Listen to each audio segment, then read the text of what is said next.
When you walk through the narrow streets of old European towns, you might pass buildings that have been standing since the Middle Ages.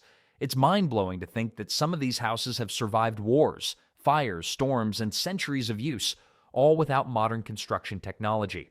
To understand how medieval builders created structures so durable that we can still visit them today, we first need to look at the different social classes who lived in them, since the quality and building techniques varied dramatically depending on who you were in medieval society. The medieval society was like a giant pyramid, with each level playing a crucial role in keeping everything running smoothly. At the very top sat the royalty, kings and queens who lived lives of luxury while making important decisions about wars, laws, and taxes. These folks were basically born winning the medieval lottery, with their power passed down through family lines. Just below them were the nobles who owned massive amounts of land and spent their days managing estates, hosting fancy feasts, and occasionally joining the king in battle, though they probably wished they could skip that part. The middle class was where things got interesting. These were your medieval entrepreneurs, merchants who sold goods in the market, skilled craftsmen who could turn a piece of wood into a masterpiece, and guild masters who ran the medieval version of trade schools. They weren't swimming in gold like the nobles, but they could afford decent food and maybe even a second pair of shoes, which was a pretty big deal back then. Then came the peasants, making up about 90% of the population. These hardworking folks were the backbone of medieval society, though they probably didn't get thanked much for it. They worked the land from sunrise to sunset, growing food for everyone else while barely keeping enough for themselves. Some were free peasants who could move around and choose their work, while others were serfs, basically tied to their lord's land, like a medieval version of a permanent job contract, except with more mud and fewer vacation days. Each class had specific duties that kept medieval society functioning. The royalty and nobles were supposed to protect everyone else, though sometimes they were more interested in protecting their wine cellars. They also served as judges, settling disputes between their subjects. Imagine a medieval Judge Judy, but with more power to send people to the dungeon. The middle class kept the economy buzzing by creating and selling goods. They formed guilds that were like medieval labor unions mixed with quality control departments. Want to become a blacksmith? Better spend years as an apprentice learning how not to burn your eyebrows off before the guild would let you open your own shop. Peasants had the most physically demanding role. They farmed the land, raised livestock, and basically provided all the food. Without them, everyone else would have gone hungry, including those nobles in their fancy castles. They also had to pay taxes in the form of crops and labor, which probably made modern tax season look like a walk in the park. The church played a massive role too, with religious leaders straddling multiple social classes.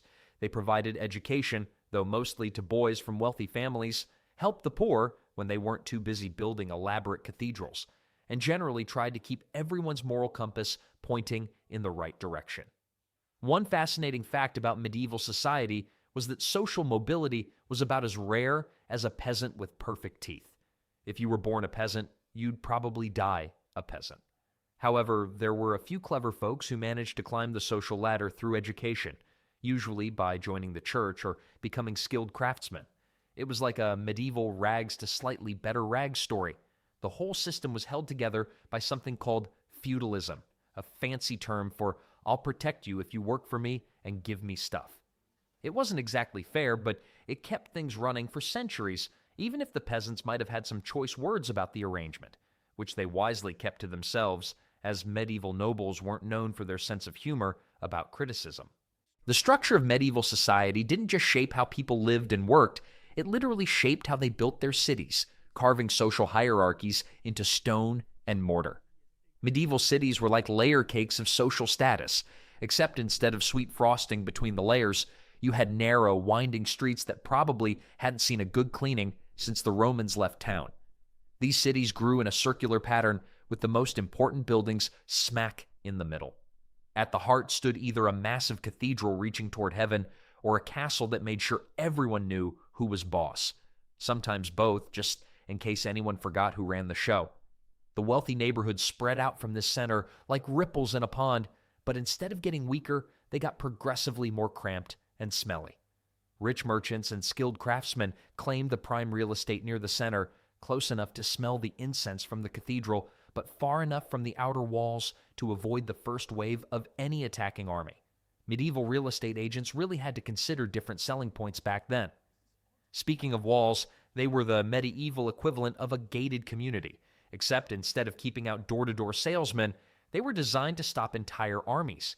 These massive stone barriers could be up to 30 feet high and 12 feet thick, making modern security systems look like child's play.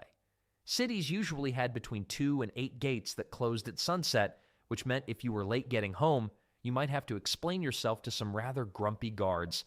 The middle-class neighborhoods were a maze of timber-framed houses packed tighter than sardines in a barrel. These areas were organized by trade. You'd find the Tanner's Street, which everyone avoided because of the smell, the Baker's Street, which everyone loved for obvious reasons, and the Blacksmith's Quarter, where you couldn't hear yourself think. It was like a medieval shopping mall, except with more risk of fire and plague. Moving toward the outer walls, things got increasingly interesting. And by interesting, we mean challenging for anyone with a sensitive nose. The poorest residents lived in tiny wooden shacks crammed against the city walls. These neighborhoods were so densely packed that residents could literally reach out their windows and shake hands with their neighbors across the street, though they probably tried to avoid doing that during plague season. Streets in medieval cities weren't just paths for walking, they were the medieval version of a multi-purpose room. Markets sprung up everywhere. Animals roamed freely, doing what animals do if you catch my drift, and apprentices worked right outside their masters' shops. The noise would have been constant, hammering from carpenters, shouting from vendors, arguing from lawyers. Some things never change. And the occasional town crier telling everyone what the king had for breakfast. One particularly fascinating aspect of medieval city planning was the complete lack of it. Streets formed naturally based on foot traffic, which explains why European city centers today look like a plate of spaghetti thrown against a wall. The only straight streets were usually Roman roads that survived, standing out like an arrow in a haystack. Water sources were crucial. Wells and fountains dotted the cityscape, serving as medieval water coolers where people gathered to gossip about the latest scandal at the royal court or complain about taxes, another timeless tradition. Rivers running through cities were both a blessing and a curse. Great for trade and washing. Not so great when they flooded or when someone upstream decided to dump something unsavory. The city's layout reflected its security needs too. Wider streets often ran in circles around the center, allowing defenders to quickly move between different parts of the wall during attacks. These same streets also hosted parades and festivals, proving that medieval urban planners understood the concept of multi-purpose design, even if they didn't plan much else. While the city's layout prioritized defense and celebration, individual buildings told their own stories of medieval ingenuity and economics, particularly in the homes of the growing merchant class. The middle class of medieval times lived in houses that would make modern building inspectors lose sleep, but these structures were actually pretty clever for their time. The typical middle-class home was built using a technique called timber framing, huge wooden beams fitted together like a giant puzzle with the gaps filled in with wattle and daub. Basically, a mixture of sticks, mud, and animal poop. Yes, you read that right. These homes typically cost around 2 to 3 years' worth of a skilled craftsman's salary, which was about the same as 1,500 days' worth of bread.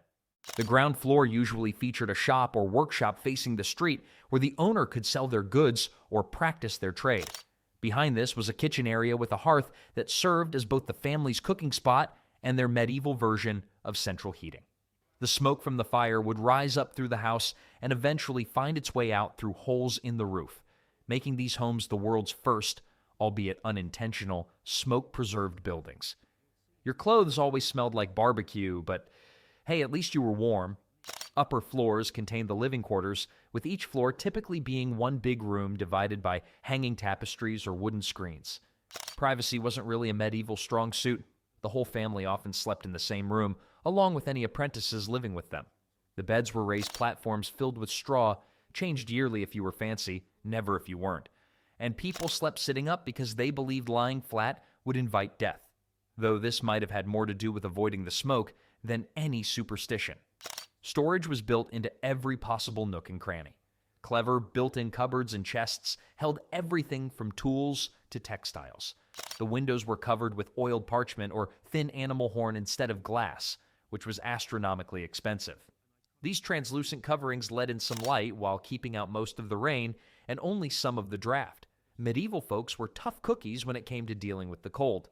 One particularly interesting feature was the jettied upper floors. Each story stuck out about 2 feet further than the one below it. This wasn't just medieval architects showing off. It actually created more living space without paying for more ground space. Medieval property taxes were based on the ground floor size. It also kept rain off the lower walls and provided some shelter for pedestrians, though walking down a street lined with jettied buildings felt a bit like being in a slowly closing tunnel.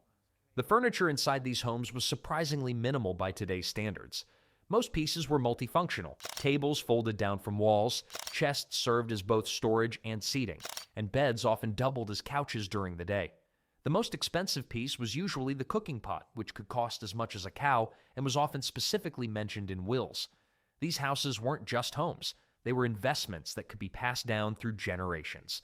Many middle-class families rented out rooms or entire floors to supplement their income, creating medieval versions of apartment buildings. Some of these structures still stand today in places like York, England, and Strasbourg, France, though they often lean at angles that would make the Tower of Pisa jealous. But who actually built these architectural marvels? The answer lies with the highly skilled craftsmen who learned their trade through years of apprenticeship. Building a medieval house was like organizing a massive group project, except instead of PowerPoint presentations, people were lifting massive oak beams. The process started with the master carpenter, who wasn't just a guy who knew how to swing a hammer. He was more like a medieval architect, engineer, and project manager rolled into one. These masters had spent at least 7 years as apprentices, learning everything from basic wood joints to complex structural calculations, though they probably wouldn't have called them that. The first step was sourcing materials, and this was where things got interesting. Oak trees for the main timbers had to be at least 60 years old, carefully selected during winter when the sap was low. Cutting down these giants was just the beginning. They needed to be shaped and seasoned for another year before they could be used. While waiting for the wood to dry, workers would dig the foundations and gather other materials like stone for the base of the house. Nobody wanted their fancy timber frame sitting directly on the ground to rot. Teams of specialized workers each had their roles. The sawyers, who cut the massive logs into usable pieces, worked in pairs using massive 2-person saws, with one poor soul in a pit below getting showered with sawdust all day. The carpenter's marks found on medieval timbers show they used a clever numbering system to keep track of which piece went where. Medieval IKEA instructions, if you will, though with fewer Allen wrenches and considerably more swearing. The actual construction time varied depending on the size and complexity of the house, but most middle-class homes took between 3 to 6 months to complete. The frame was usually assembled on the ground first, like a giant wooden puzzle, then raised section by section using a combination of ropes, pulleys, and a lot of people pushing and pulling. It was such an event that entire neighborhoods would turn out to help. Medieval barn-raising style, though probably with more ale involved and fewer safety regulations than we'd see today. Getting materials to the construction site was its own adventure. Stone was usually sourced from the nearest quarry, but if you lived in an area without good building stone, it had to be transported by river or cart from miles away. Clay for the wattle and daub came from local pits, while lime for mortar was burned in kilns outside town. The smell was apparently bad enough that laws required them to be built downwind. Straw and animal hair for binding the daub together came from local farms. Nothing went to waste in medieval construction. Even the hair from your neighbor's sheep might end up in your walls. The most fascinating part was how these builders worked without power tools or modern measuring equipment. They used ropes knotted at specific intervals for measuring, plumb bobs for ensuring walls were straight, and wooden templates for cutting joints. Their toolkits would look familiar to modern carpenters, just with more wood and less plastic. Chisels, axes, adzes, and saws were all carefully maintained and often passed down through generations like precious family heirlooms. One particularly clever innovation was the use of green, unseasoned wood for certain parts of the frame. As it dried, it would shrink and tighten the joints, making the whole structure stronger. It was like the medieval version of self-tightening nuts and bolts, except this process could take years to complete. During this time, the house would creak and groan as the wood settled, giving rise to many ghost stories that probably had more to do with physics than phantoms. The craftsmanship in these buildings was so precise that many have survived for centuries, outlasting countless modern structures. Each joint, each beam, each peg was placed with purpose and knowledge passed down through generations of builders. These weren't just houses, they were testaments to medieval engineering and skill.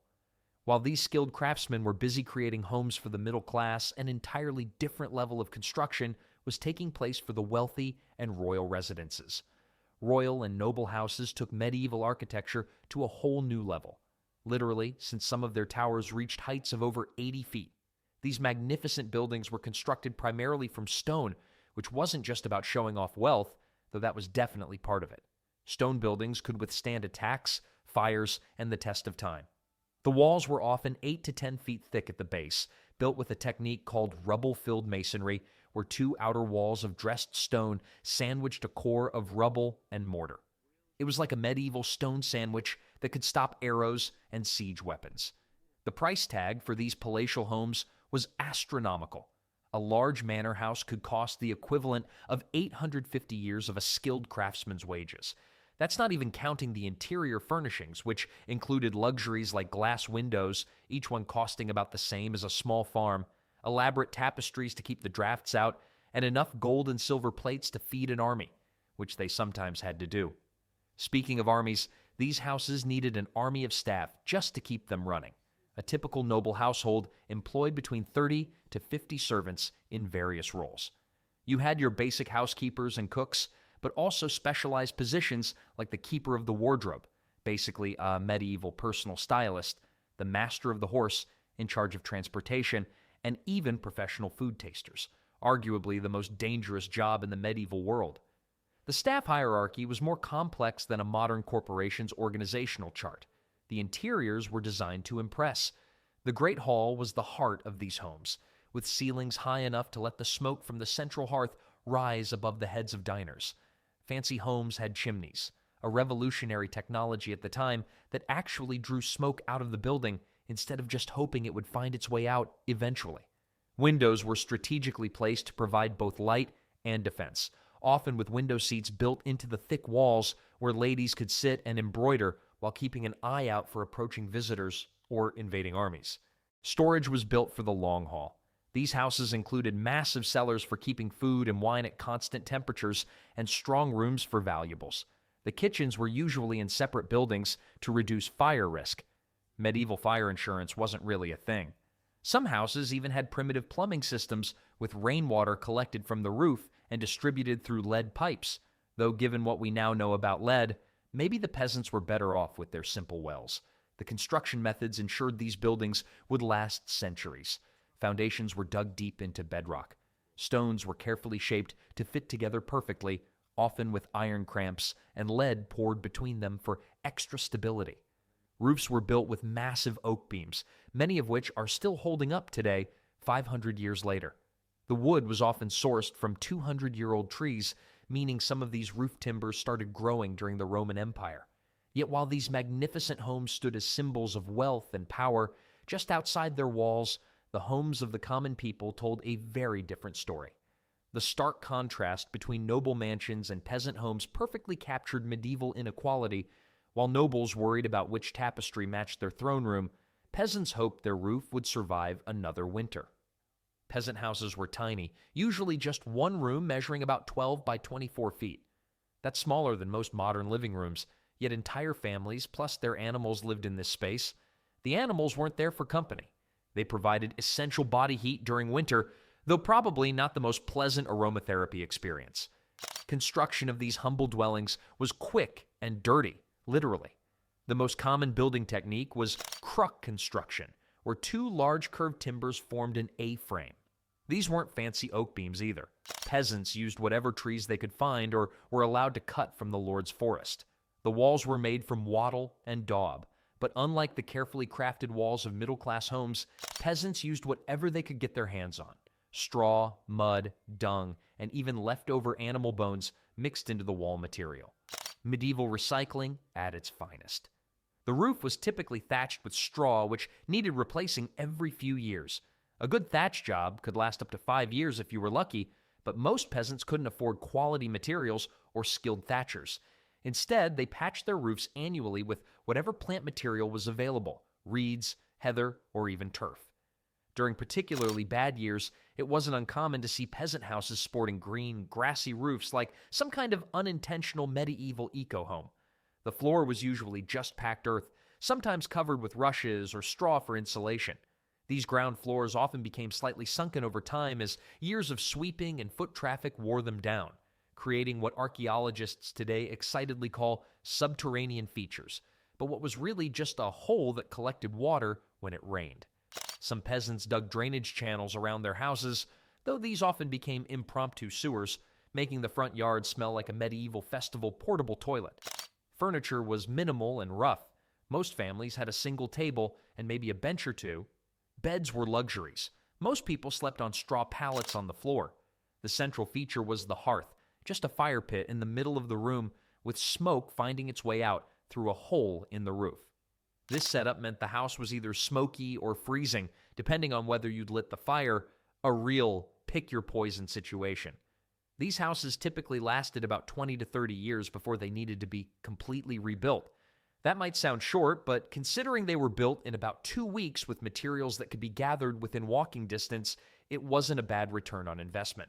Plus, when your house was made primarily of biodegradable materials, rebuilding was less like modern construction and more like very ambitious composting. While most peasant houses have long since returned to the earth they were built from, it's amazing to think that some of the grand stone buildings and sturdy timber frame houses from this era still stand today, serving as beautiful reminders of medieval craftsmanship. From the humblest peasant hut to the grandest castle, each type of medieval house tells its own story of survival, ingenuity, and the remarkable ability of humans to create homes that serve their needs no matter their social status.